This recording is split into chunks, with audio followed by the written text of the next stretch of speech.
आप सभी मसीह भाई बहनों को प्रभु यीशु मसीह के नाम में जय मसीह की। फिर से इस नए वीडियो के माध्यम से मैं आप सभी का स्वागत करता हूं। आज का ये वीडियो खास करके हमारे हर एक मसीह भाई बहनों के लिए है जो प्रभु यीशु मसीह पे विश्वास करते हैं। अक्सर जब भी मैं वीडियोस बनाता हूं तो आप में से बहुत सारे लोग जो हमारे वीडियोस देखते हैं, हमारे वीडियो के कमेंट बॉक्स में आकर आप बहुत सारे कमेंट्स करते हैं। तो सबसे पहले तो आप लोगों के उस कमेंट्स के लिए मैं आपका बहुत बहुत धन्यवाद करता हूं। और जितने भी लोग हमारे वीडियोस को लाइक करते हैं, कमेंट करते हैं, आप सभी का मैं धन्यवाद करता हूं। और जब मैं आप लोगों के कमेंट्स पढ़ता हूं तो बहुत अच्छा लगता है। कई बार बहुत सारे लोग हमें इस तरह के कमेंट लिखते हैं जिससे हम आने वाले समय में बाइबल आधारित वीडियो बना पाते हैं। बहुत बार ऐसे कमेंट भी हमारे पास आते हैं जिससे ये साबित होता है कि जो कुछ भी हम वीडियो के माध्यम से बाइबल आधारित चीज़ें आपको सिखा रहे हैं, उन सब चीज़ों को सीखने के और समझने के बाद आपके आत्मिक जीवन में उन्नति हो रही है। तो उसी प्रकार से कई बार ऐसे कमेंट्स भी आते हैं जिनके लिए कुछ वीडियोस होते हैं जो कि आप लोग बोलते हैं कि ब्रदर हमें इस टॉपिक पे वीडियो बना के दीजिए। तो मैं कोशिश करता हूं कि आपके हर एक विषय के ऊपर एक डिटेल वीडियो बनाकर आप तक पहुंचाऊं। तो आज का जो मैं ये वीडियो बना रहा हूं इसमें जो चीज़ें मैं आपको बताऊंगा वो भी आप लोगों के डिमांड के अनुसार, यानी आप लोगों ने बताया था कि हमें इस तरह का वीडियो बना के क्लियर हमें बताना, इस विषय पर बताना। तो आज का वीडियो भी मैं उसी टॉपिक को लेकर बना रहा हूँ और वो टॉपिक बहुत ही खास है। तो टॉपिक में आगे जाने से पहले मैं कुछ बातें जो मैं हर वीडियो में आपको बताता हूं, क्योंकि बहुत सारे हमारे नए मसीह भाई बहन लोग हमारे संग जुड़ते हैं जिनको हमारे चैनल के बारे में नहीं पता होता। तो मैं हमेशा वीडियो की शुरुआत में अपने चैनल के बारे में बताता हूं, फिर हम आगे चलकर वीडियो पे डिस्कस करते हैं। तो आज भी मैं आपको कुछ बातें बताना चाहता हूं। जैसे कि आप सभी लोग जानते हैं, ये हमारा चैनल है, आप देख सकते हैं आपके सामने है, और ये हमारा चैनल है, इसका नाम है पास्टर अनिमेश कुमार। इसी चैनल के ऊपर मैं डिजिटल बोर्ड के द्वारा या बाइबल की शिक्षाओं के लिए जो कि एक विस्तारित वीडियोस है, मैं इस चैनल पे बनाता हूं। तो मैं चाहता हूं कि अगर आप लोग पहली बार हमारे चैनल पर आए हैं, पहली बार इस वीडियो को आप देख रहे हैं, तो हमारे इस चैनल को सब्सक्राइब करना बिल्कुल भी ना भूलें। जब भी आप देखें अपने मोबाइल पर एक सब्सक्राइब का बटन आएगा, आपको कुछ नहीं करना, बस आपको इस पर टच करना है। जैसे आप इस पर टच करेंगे ये ऑटोमेटिक सब्सक्राइब हो जाएगा। सब्सक्राइब होने के बाद भी बहुत सारे विश्वासियों के फ़ोन पे हमारे जो नए वीडियोस हैं उसके बारे में मैसेज नहीं पहुंचता है। तो उसका क्या कारण होता है वो मैं आपको बताता हूं। जब भी आप सब्सक्राइब करते हैं तो सबसे पहले आपको यहां पर जो एरो का निशान है इस पर क्लिक करना है। आप जब इसको क्लिक करेंगे तो आपके मोबाइल पे 4 ऑप्शन आएंगे। आप हमेशा देखेंगे कि आपका जो ये टिक है, राइट का निशान है, ये आपका है सेकंड वाले ऑप्शन पे लगा रहेगा। आपको क्या करना है, इसको सेकंड वाले से हटाकर आपको जो ऑल लिखा हुआ है, आपको इसको ऑल पे सिर्फ टच करके क्लिक करना है। जैसे आप इस ऑल पे क्लिक करेंगे तुरंत क्या होगा, ये जितने भी वीडियोस हमारे आएंगे उन सब का नोटिफिकेशन आपके मोबाइल पे पहुंचना शुरू हो जाएगा। तो जब तक आप इस तरह से काम नहीं करेंगे तो हमारे नए वीडियोस आप तक नहीं पहुंचेंगे। और बहुत बार क्या होता है कि लोग समझ नहीं पाते, इसी कारण से उन तक नहीं पहुंचता है। जब भी हम इसमें वीडियोस बनाते हैं तो हम देख सकते हैं हमारे यहाँ पर वीडियोस वाले सेक्शन में जब आएंगे तो आपको पता चलेगा हम किस तरह के वीडियोस बनाते हैं। यहाँ पर आप देख सकते हैं बाइबल आधारित बहुत सारे विषयों पर हम ऑलरेडी वीडियो बना चुके हैं। आप चाहे तो इनको देख सकते हैं और आने वाले समय में भी हम वीडियोस बनाते रहेंगे। तो जरूर आप लोग हमारे इस चैनल को सब्सक्राइब करके रखिएगा, और जिन लोगों ने भी करके रखा हुआ उन सभी को मैं धन्यवाद करता हूं। तो आज के विषय में हम जाते हैं। तो आज का जो हमारा विषय है वो प्रार्थना से रिलेटेड विषय है। आज हम बताएंगे आपको बाइबल आधारित कि एक मसीही व्यक्ति के लिए प्रार्थना किस तरह करना चाहिए, एक मसीही व्यक्ति को प्रार्थना कैसे करना चाहिए। आमतौर पर यह सवाल चाहे वो कलीसिया में हो या यूट्यूब या फेसबुक के माध्यम से जब हम वीडियो बनाते हैं, कई सारे लोग हमसे पूछते हैं कि ब्रदर हमें बताइए कि हम प्रार्थना कैसे करें। सब लोग कहते हैं प्रार्थना करो, लेकिन हमें प्रार्थना करना नहीं आता। प्रार्थना करने का तरीका क्या है? बहुत सारे लोग क्या करते हैं, प्रार्थना में जो मती रची सुसमाचार में यीशु मसीह ने अपने चेलों को प्रार्थना करने के विषय में सिखाया था, उन सारे वचनों को सिर्फ रट लेते हैं, याद कर लेते हैं और उसको दोहराते हैं और वो बोलते हैं हमने प्रार्थना कर लिया। क्या वाकई में उसको रट कर, उसको याद करके दोहराना, प्रार्थना में बोलना वही प्रार्थना है? तो आज के वीडियो में आपको डिटेल में मैं बताऊंगा कि कैसे एक विश्वासी को प्रार्थना करना चाहिए। तो सबसे पहले मैं कुछ स्लाइड आपको दिखाना चाहता हूं, उसके द्वारा मैं आपको समझाऊंगा। तो आज का जो हमारा टॉपिक है, आप इस टॉपिक पे देख सकते हैं, आज का हमारा टॉपिक ही यही है। क्या है हमारा आज का टॉपिक? वो है प्रार्थना कैसे करें। ठीक है, आज का टॉपिक हमारा है प्रार्थना कैसे करें, और प्रार्थना का जो तरीका है वो क्या है। ये दोनों बातों पे मैं आज आपको बताने वाला हूं, बात करने वाला हूं, समझाने वाला हूं। पहला क्या है? पहला हमारा है प्रार्थना कैसे करें, और दूसरी जो बात है वो है प्रार्थना का तरीका।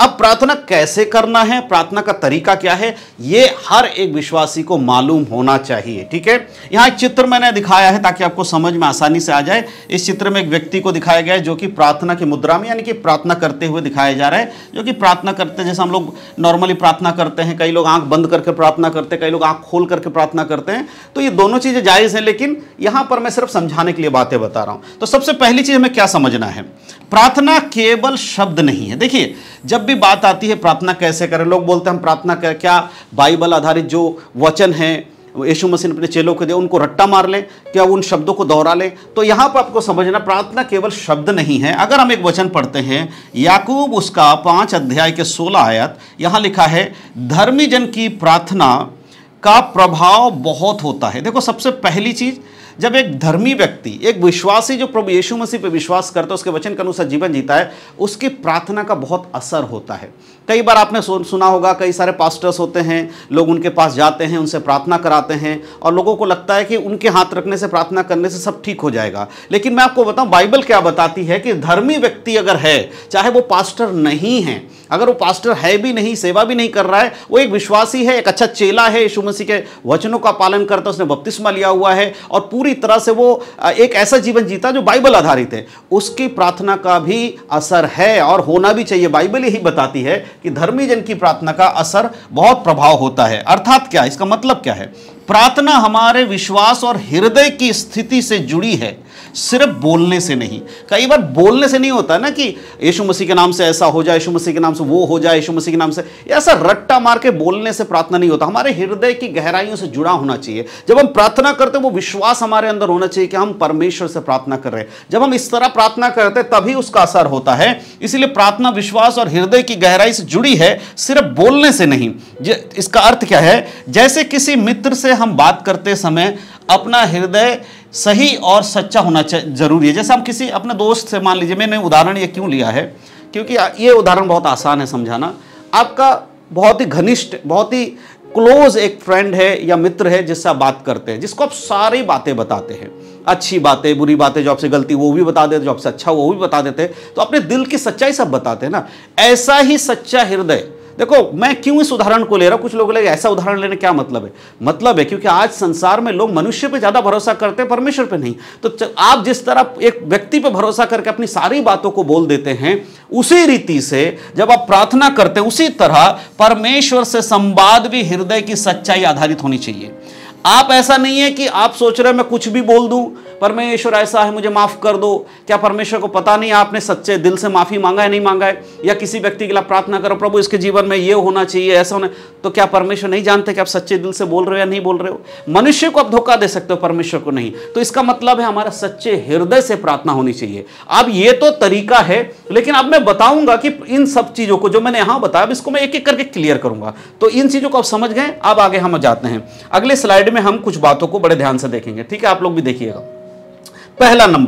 पहले नंबर में क्या सीखना है, हमें समझना है। पहला जो हमारा पॉइंट है वो है, क्या परमेश्वर हमारी हर प्रार्थना सुनते हैं? ये एक जायज सवाल है और बहुत सारे लोगों को ये सवाल उसके लोगों के मन में आता है। क्या सवाल है, क्या परमेश्वर हमारी प्रार्थना सुनते हैं?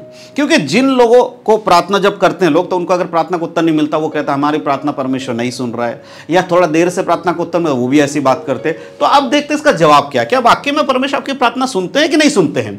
तो हम एक वचन पढ़ते हैं, मत्ती रचित सुसमाचार उसका 7 अध्याय वचन 7, लिखा है, मांगो तो तुम्हें दिया जाएगा, ढूंढो तो तुम पाओगे, खटखटाओ तो तुम्हारे लिए खोला जाएगा। अब ये वचन आपने बहुत बार पढ़ा होगा और कई बार लोगों को प्रार्थना में बोलते हुए भी सुना होगा, मांगो तो तुम्हें दिया जाएगा, ढूंढो तो तुम पाओगे, खटखटाओ तो तुम्हारे लिए खोला जाएगा। इस तरह के बहुत सारे लोगों के मुंह से इस वचन को आपने सुना भी होगा और ये रटा रटाए वचन होता है। अधिकतर मसीहों को, पास्टर्स को, सबको इस वचन के बारे में पता होता है क्योंकि एक कॉमन वचन है ना। इस वचन को सबको पता रहता है, इस पे हर किसी का फोकस रहता है। तो यह वचन के अनुसार हमें समझना है। अब देखिए, यह वचन दिखाता है कि परमेश्वर हमारी प्रार्थना सुनते हैं। कैसे? मांगो तो तुम्हें दिया जाएगा, ढूंढोगे तो तुम पाओगे, खटखटाओ तो तुम्हारे लिए खोला जाएगा। इसका अर्थ है परमेश्वर, अगर हम इसका सही अर्थ को समझना चाहते हैं तो आपको मैं समझाना चाहता हूं। तो इसे देखिए, यहां पर क्या लिखा है, यह वचन सिखाता है, दिखाता है कि परमेश्वर हमारी सुनते हैं, लेकिन यहां एक शब्द है लेकिन उत्तर का तरीका उसके योजना और समय पर निर्भर करता है। किसके?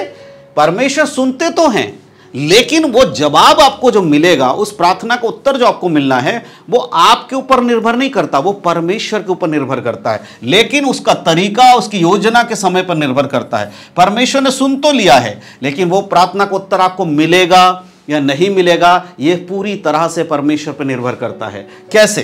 पर देखिए, यहां देखिए, प्रार्थना का उत्तर हमेशा हमारी अपेक्षा के अनुसार या हमारे समय पर नहीं आता। यह सबसे बड़ी परेशानी हो जाती है मसीहों के लिए, जब प्रार्थना का उत्तर उनके अनुसार नहीं होता है।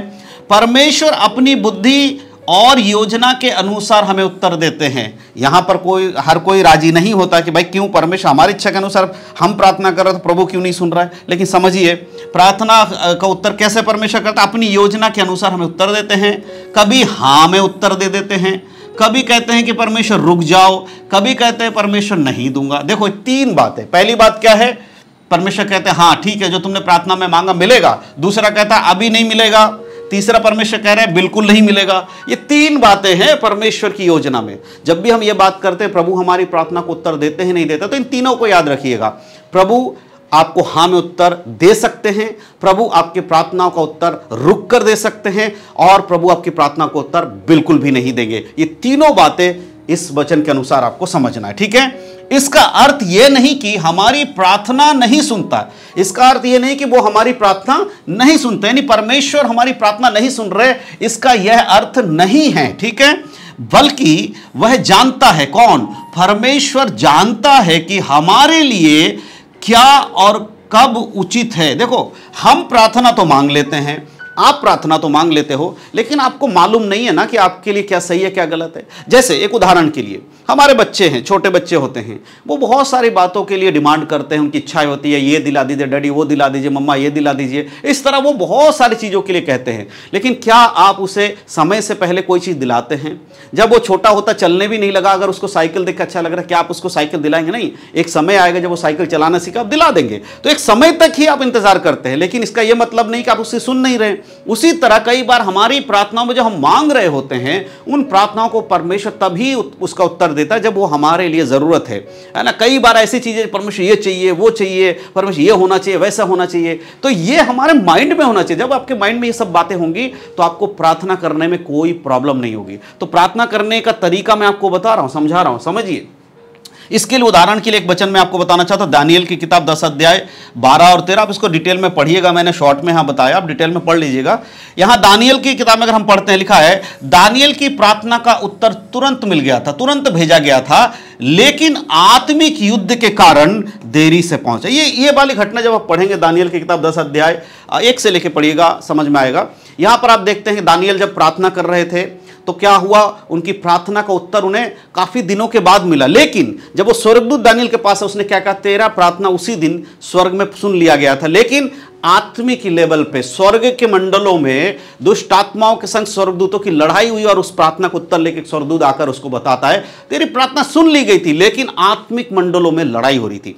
कई बार इस तरह से हमारी प्रार्थना को उत्तर मिल जाता है, परमेश्वर सुन लेते हैं, लेकिन जो बाधाएं हैं, जो रुकावटें हैं, उन रुकावटों को, क्योंकि हम जो मांग रहे हो शायद उसके बीच में एक रुकावट है, उस रुकावट को परमेश्वर खत्म करता है, उसके बाद आपको उसका जवाब मिलता है। तो तुरंत जवाब नहीं मिल रहा है तो भी आपको प्रार्थना करना है। जैसे दानियल को प्रार्थना को उत्तर तो उसी टाइम परमेश्वर ने सुन लिया जब मांगा, लेकिन उत्तर बाद में मिला है। तो क्या दानियल ने यह सोचा कि नहीं मैं प्रार्थना करूं, परमेश्वर नहीं सुन रहा है, छोड़ दो प्रार्थना करना? नहीं, वो लगातार प्रार्थना कर रहा था। वही चीज मैं आपको समझाना चाहता हूं। इसका मतलब क्या है? इसका मतलब है परमेश्वर ने सुना था, बस उत्तर में थोड़ा विलंब है। क्यों? क्योंकि आत्मिक लेवल पे युद्ध चल रहा था। यह ध्यान रखिएगा, आत्मिक लेवल पे युद्ध चल रहा था। अब हम देखते हैं एक और वचन, यूहन्ना की किताब 11 का 5 और 6। या यीशु मसीह के बारे में हम सब जानते हैं, बहुत अच्छा एक यहां पर एक कहानी नहीं कहूंगा मैं उसको, एक सत्य घटना जहां पर लाजर के बारे में है। यहां पर देखिए, यीशु मसीह ने लाजर की बीमारी की खबर सुनकर भी जानबूझकर 2 दिन रुक गया, जानबूझकर 2 दिन रुक गया। यीशु मसीह को पता था, उसको पहुंचाएगा खबर, भाई तुम्हारा मित्र, प्रिय मित्र लाजर बीमार है। लेकिन यीशु वहां पर भी 2 दिन रुका रहा और लाजर क्या है, मर गया। मरने के बाद उसके पास गया। इसका क्या मतलब? इसका मतलब है कभी कभी देरी परमेश्वर की योजना का हिस्सा होती है ताकि उसकी महिमा प्रकट हो। अगर परमेश्वर, मैं समझता हूं, मैं अपने उदाहरणों से समझता हूं कि अगर उसी समय यीशु मसीह चले जाते तो यीशु मसीह जाते तो लाजर को वो क्या करते, चंगा कर देते, ठीक हो जाता। लेकिन वहां परमेश्वर की योजना लाजर को बीमारियों में से चंगा करना नहीं था, वहां परमेश्वर की योजना लाजर को मुर्दों में से जिलाना था। और इस तरह का मुर्दा नहीं है कि कल मर गया आज मर गया, वो मुर्दा मर के कब्र में रखा गया और सड़ गया था। उसके बाद उस सड़े हुए लोथ को यीशु मसीह ने कहा उठ और बाहर आ, और वो चल के आया। तो कई बार ऐसे कुछ हमारे जीवन में प्रभु के काम होना होता है जिसके लिए थोड़ा विलंब परमेश्वर जानबूझ के करते, क्योंकि उससे हमारे जीवन में एक महिमा प्रकट होगी। हमारा जीवन एक ऐसा जीवन बन जाएगा जो प्रभु की योजना के अनुसार इस्तेमाल होगा। तो अगर आप बीमारियों के लिए प्रार्थना कर रहे हैं, आप आर्थिक स्थिति के लिए प्रार्थना कर रहे हैं, आत्मिक जीवन में कमजोरी के छुटकारे के लिए प्रार्थना कर रहे हैं, नशे से छुटकारे, कुछ ऐसी चीजें जो भी प्रार्थना कर रहे हैं, अगर उसमें विलंब हो रहा है तो कहीं ना कहीं आप याद रखिएगा कि ऐसी इस तरह की घटनाएं भी बाइबल में दर्ज की गई है और इन्हीं से हमें शिक्षा लेनी है। तो अब आपको समझ में आ गया, परमेश्वर हमारी प्रार्थना को सुनता है, लेकिन कारण क्या, कुछ कुछ जगहों पर परमेश्वर थोड़ा विलंब करते हैं और कई बार तुरंत भी जवाब दे देते हैं। ठीक है, अब हम अगले स्लाइड पे देखते हैं यहां पर क्या है। तो जब हम यहां आते हैं तो यहां पर दूसरा पॉइंट हमारा क्या है, दूसरा है प्रार्थना का ढांचा।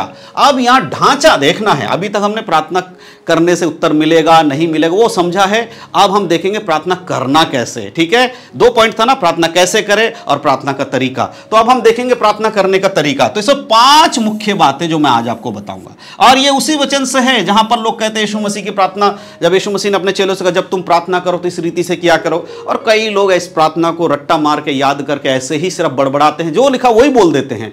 क्या वो सही है, वो अब मैं यहां क्लियर करूंगा। तो यहां आप देख सकते हैं एक चित्र मैंने बनाया जिसमें एक व्यक्ति प्रार्थना की मुद्रा में है। ठीक है, मत्ती की किताब में 6 अध्याय 9 से लेकर 13 आयत तक का मैं यहां पर चर्चा करने वाला हूं, तो इसको आप नोट कर सकते हैं। तो पहला पॉइंट देखिए, अगर हम पहले बात करते हैं तो जब हम पहले पॉइंट पे आते हैं 5 मुख्य बातें बताऊंगा। पहला बात क्या है, उसमें एक वचन लिखा हुआ है, अगर आप देखेंगे लिखा है हे हमारे पिता तू जो स्वर्ग में है। ये सबसे पहला वाक्य जब हम वहां पढ़ते हैं हमारे पिता तू जो स्वर्ग में है, तो ये बोलना जब हम, मैं क्लियर समझाऊं आपको, जैसे कि वहां पर 6 से लेके यहाँ पर 9 से लेके 13 तक है, तो वहां पर लिखा है हे हमारे स्वर्गीय पिता तू जो स्वर्ग में, तेरा नाम पवित्र माना जाए, दिन भर की रोटी आज हमें दे जैसे तेरी इच्छा। मतलब आप जानते हैं पूरा का पूरा क्या इस तरह बोलना है, नहीं, उसका हर शब्दों का मतलब समझना है। जहां पर यह बात है हे हमारे स्वर्गीय पिता तू जो स्वर्ग में है, इसका एक्सप्लेनेशन मैं आपको बताऊंगा। इसको अगर एक्सप्लेन करते हैं तो क्या है, यह बताता है कि प्रार्थना की शुरुआत परमेश्वर की महिमा से होनी चाहिए। हे हमारे पिता तू जो स्वर्ग में है, उस परमेश्वर को महिमा, धन्यवाद दे, साथ परमेश्वर को महिमा दे, पिता आप जो स्वर्ग में हैं। सबसे पहले तो आपके अंदर इस प्रार्थना को सीखने का मतलब, जब भी प्रार्थना करने बैठे आपके मन में यह होना चाहिए, यह पता होना चाहिए कि वो स्वर्गीय पिता परमेश्वर जिससे आप प्रार्थना कर रहे हैं। बहुत सारे लोग यीशु मसीह से प्रार्थना करते हैं, बहुत सारे लोग पवित्र आत्मा से प्रार्थना करते हैं, लेकिन बाइबल हमें सिखाती है प्रार्थना हमें परमेश्वर पिता से करना, यीशु मसीह के नाम से मांगना, पवित्र आत्मा कार्य करते हैं, इस तरह समझना है। तो एक्सप्लेनेशन क्या है कि प्रार्थना परमेश्वर की महिमा से शुरू करनी है। अब हम दूसरे पॉइंट पे जब आते हैं तो दूसरा पॉइंट क्या है, दूसरे में लिखा है तेरी इच्छा जैसे स्वर्ग में पूरी होती है वैसे पृथ्वी पर हो। अब इसको कैसे समझे, अगर इसको समझना है तो देखिए यहां लिखा है हमारी प्रार्थना उसकी योजना के अनुसार होनी चाहिए। ठीक है, इसको एक्सप्लेन करने के लिए समझिए, जहां ये लिखा है जैसे तेरी इच्छा स्वर्ग में पूरी होती है वैसे पृथ्वी पर हो, यहां उसकी योजना के अनुसार होना चाहिए। कई बार आप जो प्रार्थना करते हैं वो आपकी इच्छा पे होता है, परमेश्वर की इच्छा पे नहीं। तो जब आप बोलते जैसे तेरी इच्छा स्वर्ग में पूरी होती है वैसे ही पृथ्वी पर हो, तो पृथ्वी पर मनुष्य है, हम हैं, और देखा जाए तो भूमि की मिट्टी से बना, हम भी पृथ्वी का हिस्सा है। तो जब हम कहते हैं स्वर्ग में तेरी इच्छा पूरी होती है तो पृथ्वी पर हो, तो मेरे प्रिय पृथ्वी में हम हैं, तो स्वर्ग में स्वर्गदूत परमेश्वर की इच्छा से ही उसकी आराधना कर रहे हैं, परमेश्वर की इच्छा से ही काम कर रहे हैं, सब कुछ परमेश्वर की इच्छा पे। तो आपकी प्रार्थना में परमेश्वर की इच्छा क्यों नहीं है, संसारिक बातें क्यों मिल जाती है? कई बार आप संसार की चीजों को अपने प्रार्थना में लेकर आ जाते जो बाइबल आधारित नहीं है। इसीलिए जब भी आप प्रार्थना करो याद रखिए, ये शब्द जब आप बोलते हैं पढ़ते हो तो आपको याद होना चाहिए क्या वाकई में आप जो प्रार्थना कर रहे हो वो परमेश्वर की इच्छा में है, क्या आपके जीवन में परमेश्वर की इच्छा पूरी हो रही है। अब जल्दी जल्दी करेंगे, टाइम ज्यादा होगा तो समय ज़्यादा नहीं लूंगा। तीसरे पॉइंट पर हम बात करेंगे, हमारे दिन भर की रोटी आज हमें दे। ये भी आप पढ़ सकते हैं। यहां पर अगर एक्सप्लेन करते हो क्या है, रोजमर्रा की जरूरतों के लिए परमेश्वर से पूछ सकते हैं। और यहां ब्रैकेट में एक और चीज मैंने ऐड किया, वो है और रोज प्रार्थना करना जरूरी है। इसमें दो बातें छुपी हुई हैं। दो बातें छुपी हुई मतलब दो बातें इसके अंदर है जो समझना है। पहली बात क्या है कि दिन भर की रोटी आज हमें दे, इसका मतलब क्या है, रोजमर्रा की जरूरतों के लिए प्रार्थना करना।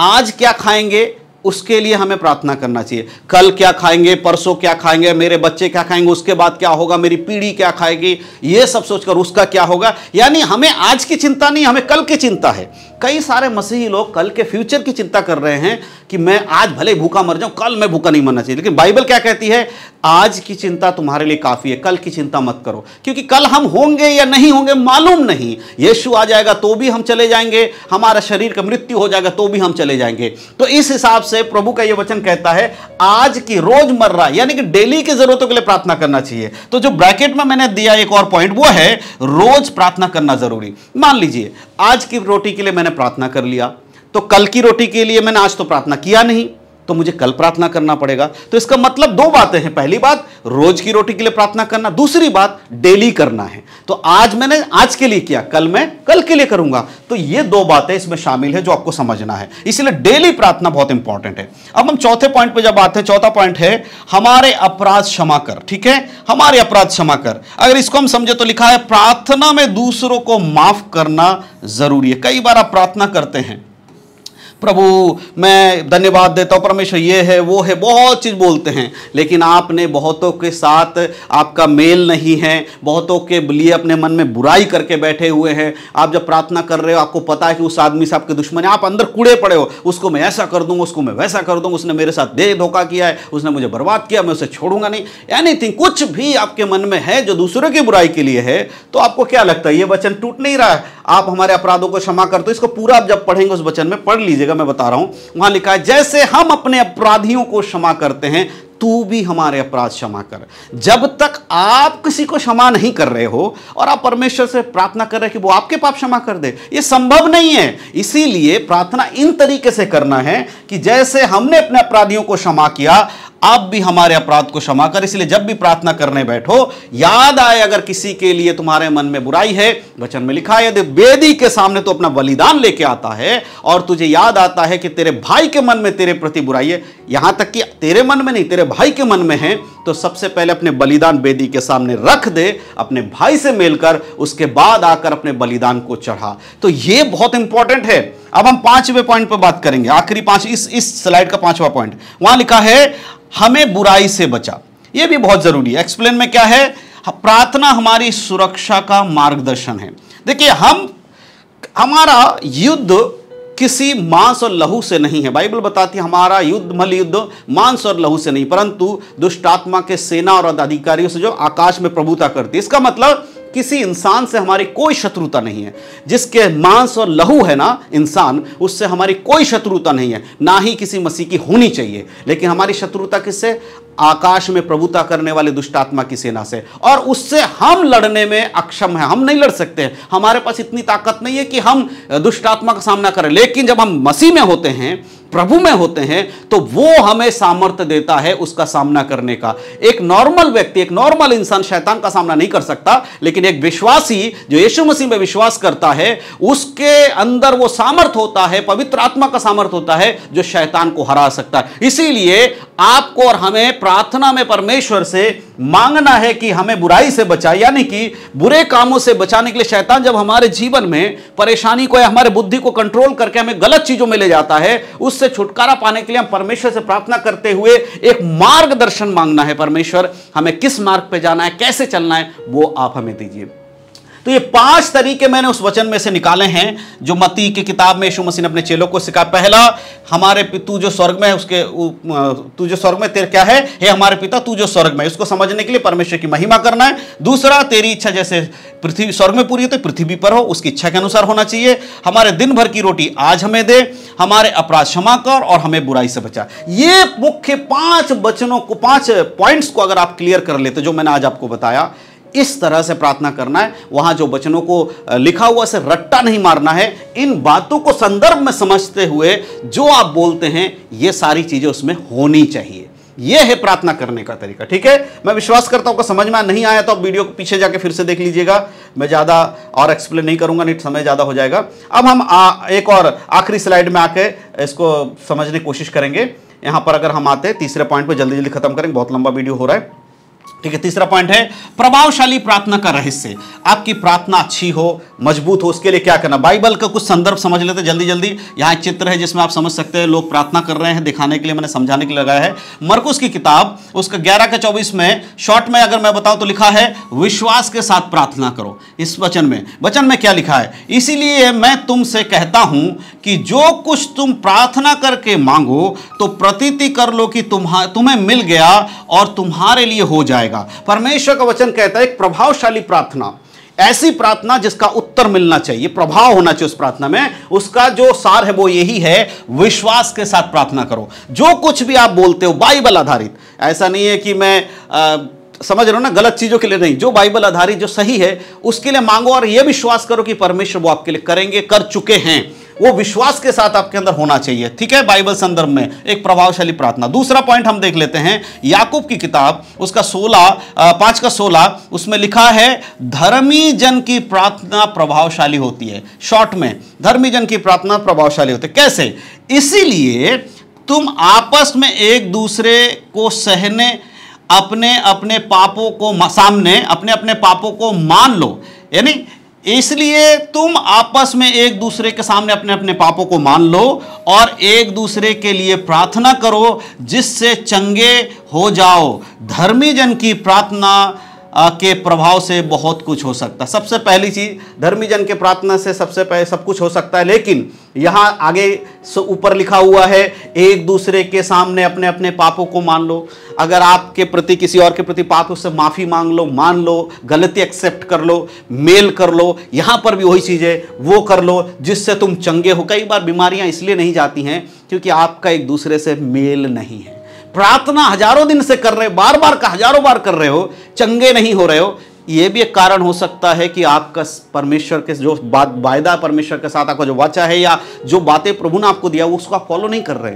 तो यह भी देखना कि एक दूसरे से मेल करना है। अगर इसको अच्छे से एक्सप्लेन करें तो विश्वास का मतलब क्या है। विश्वास, जैसे यहां लिखा ना कि तुम प्रतीति करो, यानी विश्वास करो, प्रतीति कर लो। तो विश्वास का मतलब क्या है कि आप जानते हो कि परमेश्वर सुन रहे हैं और उसका समय पर वो उत्तर देगा। ये विश्वास करो, प्रतीति करना कि परमेश्वर सुन रहा है और मुझे मालूम है कि वो उत्तर देगा।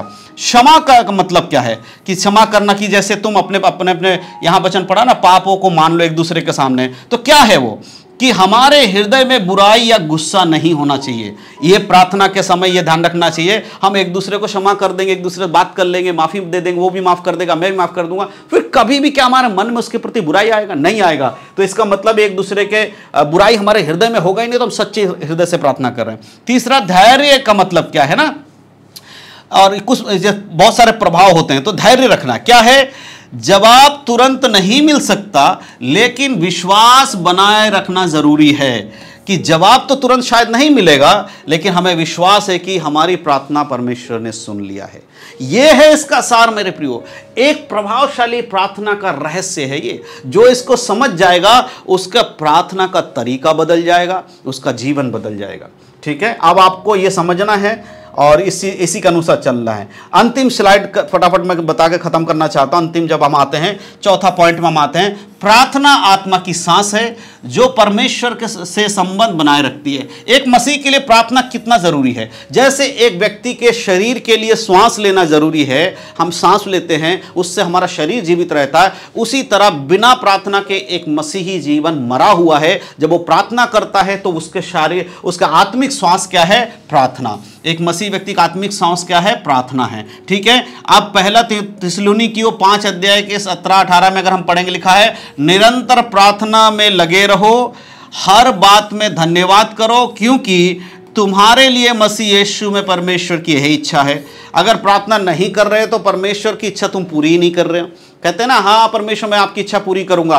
अगर प्रार्थना नहीं कर रहे हो तो तुम परमेश्वर की इच्छा पूरी नहीं करो। परमेश्वर की इच्छा पूरी करना जरूरी है। मत्ती 26:41 में लिखा है, जागते रहो और प्रार्थना करते रहो कि तुम परीक्षा में ना पड़ो। आत्मा तो तैयार है परंतु शरीर दुर्बल है। अब आपको समझ में आ रहा है, जागते रहो और प्रार्थना करते रहो क्योंकि आत्मा तो तैयार है लेकिन शरीर दुर्बल है।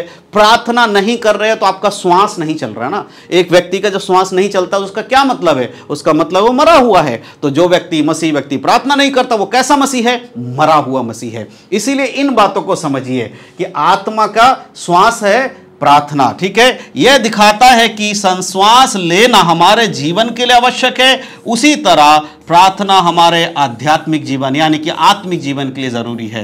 यहां पर एक चित्र में एक स्त्री एक बहन को दिखाया जिसके चारों ओर एक रोशनी, एक समझाने के लिए किस तरह से परमेश्वर का सामर्थ्य हमारे शरीर में काम करता है, क्योंकि आत्मा तैयार है, शरीर कमजोर है। तो अब आपको समझ में आ गया है कि प्रार्थना का जो हमारा विषय था, प्रार्थना कैसे करें और प्रार्थना का तरीका क्या है। मैं विश्वास करता हूं इन दोनों बातों को मैंने आज बहुत अच्छे से आपको एक्सप्लेन किया है। और अगर इसके बाद भी आपको कुछ भी समझने में दिक्कत है तो आप वीडियो को फिर से देख लीजिएगा। अगर फिर भी नहीं समझ में आता है तो हमारे कमेंट बॉक्स खुला हुआ है, आप आइए, अपने कमेंट लिखिए, हमें बताइए कि क्या बातें आपको समझ में नहीं आई हैं। मैं कोशिश करूंगा कमेंट में जवाब देने का। अगर नहीं हो पाएगा तो आने वाले समय में एक और वीडियो बनाकर प्रार्थना के ऊपर डिटेल में आपको बताऊंगा, लेकिन उसके लिए आपको कमेंट करना बहुत जरूरी है। और अगर आपको समझ में आया है तो इस वीडियो को अपने मसीह भाई बहनों में शेयर करना बिल्कुल भी ना भूलें, क्योंकि इसी तरह के वीडियोस को हम इसलिए बनाते हैं ताकि जो मसीह भाई बहन लोगों को बाइबल की टीचिंग या बाइबल कॉलेज नहीं जा पाते उनको बाइबल का ज्ञान होना चाहिए, बाइबल की शिक्षा उन तक पहुंचनी चाहिए।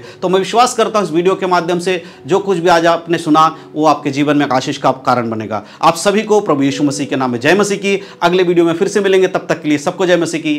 God bless you.